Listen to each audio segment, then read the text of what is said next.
What if I told you that you have a key that could just dissolve fear forever? I mean, what if you found out that the very thing you dread the most is really just a shadow cast by your own mind, and you've been holding the flashlight the whole time? Okay, let's really dive into this, because today we're asking a pretty radical question. What if fear isn't some enemy we have to defeat, but actually a portal to our deepest, most authentic power? For ages, wise teachers and mystics, they've been telling us this profound truth. They say fear isn't something you're supposed to just violently conquer. No, it's the guardian. It's that ancient gatekeeper standing right in front of the treasure of your true self, your inner light, your unlimited power to create your own reality. So the goal here isn't to slay the dragon. It's about learning how to look it right in the eyes with total conscious awareness. All right, so here's our roadmap for this whole journey. Think of it like a guide to inner alchemy. And no, I'm not talking about turning metal into gold, but something way more real. The spiritual practice of transforming the dense, heavy lead of our fears into the radiant gold of our conscious power. So we're going to start by redefining fear, then trace its ancient roots. We'll uncover its true energetic nature, lay out the whole alchemical process to transmute it, and then we'll finish up with some practical daily exercises to make this transformation totally real in your life. Okay, let's kick things off by challenging pretty much everything we've been taught. See, fear is that silent guardian. You know the one? It's hiding behind every single postponed decision, every dream you haven't fulfilled, and every path you didn't dare to take. It's this incredibly powerful force, but maybe, just maybe, we've been misunderstanding its purpose this whole time. Yeah, we all know this voice, don't we? It's that little whisper that clouds our truth. But look, in this explainer, we're going way beyond just superficial positivity. We're not just going to tell you to think happy thoughts and ignore it. No way. We're going to understand its hidden origin, its real purpose on our soul's journey, and exactly how to alchemize its dense energy into conscious, usable power. So what is it really? I mean, is it just a helpful warning system? Or is it a trap of the ego, that false self that's so afraid of its own demise? Or could it be something more? A sacred doorway we're meant to pass through. See, this whole journey, it isn't about fighting some external enemy out there. It's about awakening the warrior of light that's been sleeping inside you all along. Okay, to really truly dissolve fear, we have to follow its tracks, kind of like a detective. Right back through the corridors of history, fear isn't new. It's an ancient presence that has walked alongside humanity since the very beginning. So let's take a look at how this protective instinct evolved and how it went from being a necessary survival tool into a modern psychological prison. So way back in the earliest days, fear had a very clear, almost sacred function: to protect us. It was the biological alarm that kept our ancestors alive when they were faced with, a predator. But as those immediate physical threats started to fade away, that super powerful alarm system, it started turning inward.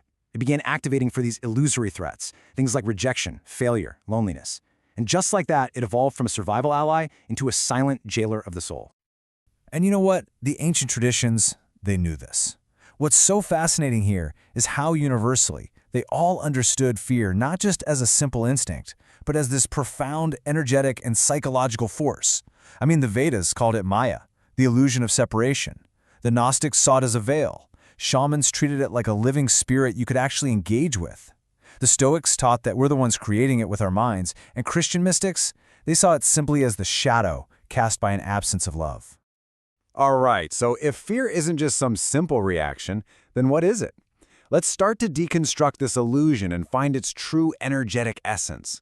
This is where we shift from history to the absolute core of the spiritual mechanism behind fear. Okay, this right here is the crucial point. Fear is a mental construction. When you feel fear, you are not actually experiencing a real future danger. You're experiencing an internal image, a what-if scenario that your mind projects, and it's usually activated by some unresolved past trauma. So the danger itself is an illusion, but your experience of that illusion, oh, that feels completely 100% real. And this just shows the deception perfectly. Fear is sneaky. It disguises itself as logic, as sensible caution. It's the voice that tells you, hey, it's just better not to try. But its true nature is something else entirely. It's trapped energy from a past experience. It's a wound that hasn't healed. And, most profoundly, it's a giant signpost pointing directly to a hidden, unclaimed desire of your soul. So if we look at this from an energetic perspective, fear is basically a low, dense frequency. It tends to hang out in the lower chakras, the energy centers tied to survival and scarcity. And when this energy becomes chronic, it acts like a dam, literally blocking the flow of life force to your higher centers, your creativity, your intuition, your vision, and your ability to give and receive unconditional love. And this is the great revelation right here. Fear is a mirror. Think about it. If you're afraid of public speaking, it's because a part of your soul deeply desires to be heard. If you fear rejection, it's because you deeply desire to love and be loved freely without holding back. Your soul guides you toward what you fear the most, not to punish you, but to show you the incredible strength you already have. You just haven't recognized it yet. Okay, so we get what fear is now, but how do we actually work with it? Well, this is where the alchemy begins. And like we said before, the ancient alchemists weren't just turning lead into gold. That was a metaphor for turning the heavy lead of fear and ego into the shining gold of awakened consciousness. And right now, we're about to walk through that exact process. All right, here they are, the 5 stages of this inner alchemy. So really tune in here. First, you have to feel it fully. Don't block it, don't try to rationalize it, just be present with the actual sensations in your body. That tight chest, the churning stomach. Next, reinterpret the message. You have to ask yourself, what deeper belief is this fear showing me? If you fear failure, maybe the core belief is, I need to succeed to be worthy. That reveals the root. Third step, observe from your higher self. This is huge. You have to realize that you are not the fear. You are the vast, silent awareness that's just watching it pass by. This disidentification is the key. Fourth, you got to express the energy. This trapped emotion needs to move, so write it out, dance it out, sing it out, cry it out. Just get it out of your body. And finally, the crucial 5th step, replace the vibration. You've just created a space. Now you have to consciously fill that empty space with a higher frequency, things like gratitude, faith, or a crystal clear vision of what you truly desire. But here's the thing, right? True transformation doesn't happen in theory. It happens in our daily lives, in those small moments when fear pops up. So now, let's explore how to weave this amazing theory into actual practice, using a set of simple, accessible tools you can start using, like today. First up, you have to give it a name. See, denial and just ignoring it, that's fear's food. It gets stronger in the shadows. But the moment you name it, you say out loud, I am afraid of being abandoned, or I am afraid of failing at this project. You bring it out into the light. You make it visible. And anything that's visible can be worked with. Okay, next you transform it. This is so cool.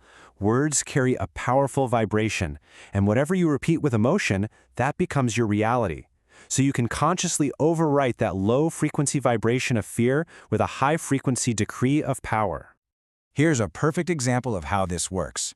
The fear says, I'm afraid no one will listen to me. You take that and you consciously flip it. You create a new reality with your words. My voice is valuable. What I say touches hearts and transforms realities. You got to repeat this, feel it, make it your vibrational shield. And this isn't about denial, it's a conscious act of creation. And look, there's so many other tools you can use. Conscious breathing literally retrains your nervous system. Taking just one small, symbolic action every week proves to your subconscious that you are the one in charge. Purifying your energy field every day keeps you clear, and oh man, curating your environment is absolutely crucial. You have to choose to be in places and with people who feed your light, not your fear. And finally, this one is so powerful, you thank your fear. You actually honor its original intention. It was just trying to protect you, based on old programming. So you can say, thank you, I see you. You taught me what I needed to learn, but now I choose to be free. And in that one small yet monumental act, you begin to be reborn.